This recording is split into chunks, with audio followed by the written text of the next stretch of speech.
அனைவருக்கும் வணக்கம். இன்று நாம் ஒரு புதிய கதையோடு வந்திருக்கிறோம்.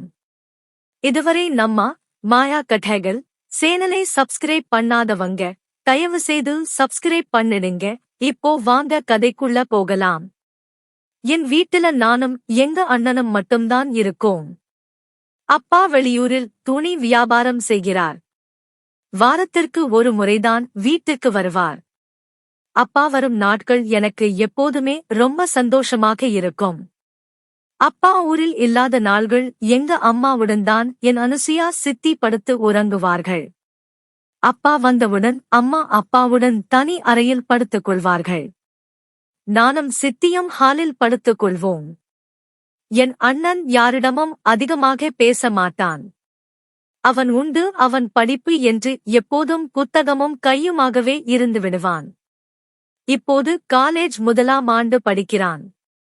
அவன் இரவு வெகுநேரம் படுத்துவிட்டு தன் தனி அறையில் படுத்துக் கொள்வான். நான் இப்போது +1 படிக்கிறேன். அப்பா வராத நாட்களில் நான் ஹாலில் அமர்ந்து டிவியில் பழைய திரைப்படங்களையும் கிராமத்து கதைகளையும் பார்ப்பதை வழக்கமாக வைத்திருந்தேன். இரவு நேரங்களில் டிவியை பார்த்துவிட்டு பிறகு என் தம்பியையும் எழுப்பி அவனையும் படிக்க வைத்துவிட்டு அவனுக்கு வீட்டு பாடங்களில் உதவி செய்துவிட்டு தூங்க வைப்பேன். அப்பா வரும் நாளில் சித்தி ஹாலில் தூங்கும்போது நானும் சித்திக்கு தொந்தரவு தராமல் அமைதியாக என் படிப்பை கவனிப்பேன். அன்று ஒரு வெள்ளிக்கிழமை அப்பா இரவு 8 மணிக்கு வீட்டிற்கு வந்தார்கள். வீட்டில் அனைவரும் ஒன்றாக அமர்ந்து மகிழ்ச்சியாக சாப்பிட்டோம். அதன் பின்பு அனைவரும் மொட்டை மாடிக்கு சென்று குளிர்ந்த காற்றில் கதை பேசிக் கொண்டிருந்தோம். அப்பா அருகில் அம்மா உட்கார்ந்திருந்தார்கள். நானும் அண்ணனும் சித்திக்கு அருகில் அமர்ந்திருந்தோம். அப்பா போன வாரம் வியாபாரத்தில் நடந்த சுவாரஸ்யமான விஷயங்களையும் லாப நஷ்டங்களையும் சொல்லி கதை பேசிக் கொண்டிருந்தார். நாங்கள் அனைவரும் அதை ஆர்வமாக கேட்டுக் கொண்டிருந்தோம். நான் சித்தியின் அருகில் அமர்ந்து மாடியில் இருந்து தெரியும் நிலவையும் இயற்கையையும் ரசித்துக் கொண்டிருந்தேன். அப்பா சரி நேரமாகிவிட்டது, எல்லாரும் தூங்க போவோம் என்றார். அப்பா அம்மாவை கீழே கூட்டி போய்விட்டார். அண்ணனும் நானும் கீழே போகிறேன், நாளைக்கு காலேஜ் படிக்கணும் என்று சொல்லிவிட்டு கீழே போய்விட்டான். நான் சித்தியிடம் என்ன சித்தி இன்னும் தூக்கம் வரலையா என்றேன். அதற்கு சித்தி இல்லடா, மதியம் கொஞ்சம் நல்லா தூங்கிவிட்டேன், அதான் கொஞ்சம் நேரம் காற்று வாங்கிட்டு வரலாம்னு இருக்கேன், நீ போய் படிடா என்றாள்.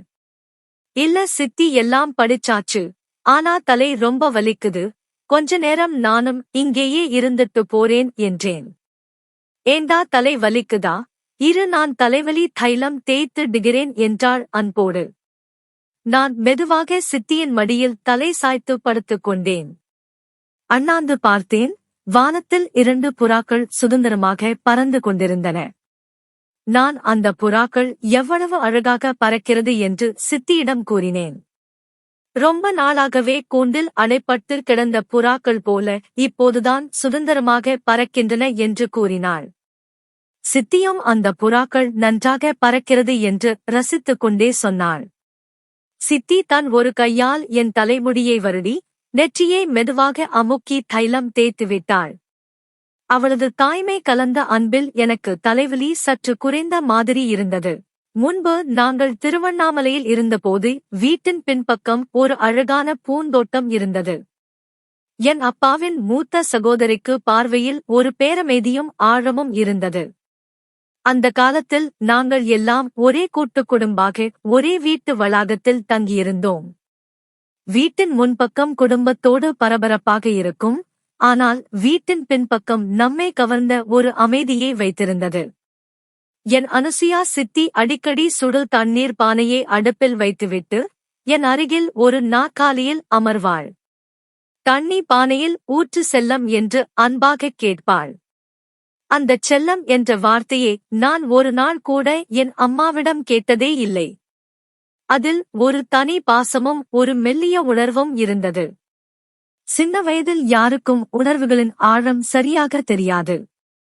ஆனால் என்னைச் சுற்றி இருந்த பெண்களில் அனுசுயா சித்தியின் மீது எனக்குள்ளே ஏதோ வித்தியாசமான ஒரு பாசமும் மரியாதையும் வளர்ந்தது. அவள் சில நாட்களில் யாரிடமும் பேச மாட்டாள்.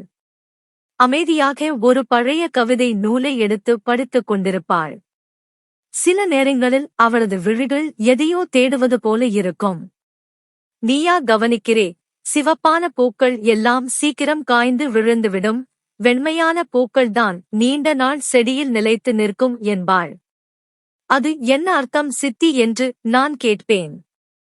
அர்த்தம் தெரியாமலே சில உண்மைகள் நம்மை தொட்டுவிடும் மைனா என்று அவள் சொல்லும்போது அவளது கவித்துவமான வார்த்தைகள் என்னை வியக்க வைக்கும். பனித்துளி படர்ந்த மழைக்காலம் தன்னமுடைய விரல்களை சன்னல்களில் ஒட்டிக் கொண்டிருந்த அந்த நாட்களில் அந்த வீட்டில் எல்லாமே மெதுவாகவும் அழகாகவும் நடந்தது.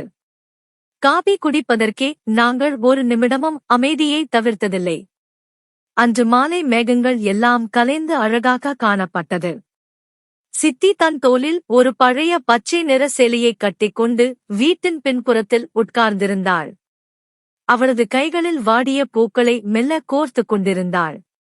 அதுபோலத்தான் அவளது நினைவுகளும் கடந்த காலத்தோடு கோர்க்கப்பட்டிருக்க வேண்டும். ஆனால் அவளால் அவற்றை சொல்வதற்கும் முடியவில்லை, மறைப்பதற்கும் முடியவில்லை. சித்தி, உனக்கு யாராவது கவிதை எழுதியிருக்கிறாரா என்று நான் கேட்டேன். அவள் மெதுவாக என்னை பார்த்தாள். சற்று நெளிந்து மழையில் எங்கோ காணப்படும் அந்த ஒரே ஒரு மின்னல் போல ஒரு பார்வையை வீசினாள். உனக்கென்ன மைனா, சின்ன வயசில் இப்படி எல்லாம் கேட்கிறாய் என்றாள். ஆனால் அவளது குரலில் கோபம் இல்லை, அதில் ஒருவிதமான சலிப்பு மட்டுமே இருந்தது. அதெல்லாம் யாரும் கேட்கவே மாட்டார்கள். என் வயசுக்கு வந்ததும் கவிதை வரிகள் எல்லாம் மாயமாகிடும். பிறகு வாழ்க்கையில் ஒரே ஒரு ஒளி மட்டும் இருக்கும். அடுப்பு மேலே சத்தம், பிள்ளைகள் அழும் சத்தம், கணவர் தூங்கும் சத்தம், இதுதான் வாழ்க்கை என்றாள். நான் புரியாமல் பார்த்தேன். அவள் முகம் சிறு புன்னகையுடன் என்னை பார்த்தது. ஆனா நீ இப்படி கேட்கிறதே அதுவே கொஞ்சம் வித்தியாசமா இருக்கு என்று கூறி அவள் என் தலையை அழுத்தமாக கையை வைத்து தடவினாள். அந்த தடவலுக்கு என்னிடம் எதிர்ப்பில்லை, அதில் ஒரு வாஞ்சையும் பாசமும் இருந்தது. அது என் நெஞ்சுக்குள் ஒரு பனித்துளி போல படர்ந்தது. சிறிது நேரம் நாங்கள் இருவரும் பேசாமல் மௌனமாக இருந்தோம். பின்புற சமையல் வாசலில் இருந்து பசியான உணவின் வாசனையும் எண்ணெய் கொதிக்கும் சத்தமும் கேட்டது.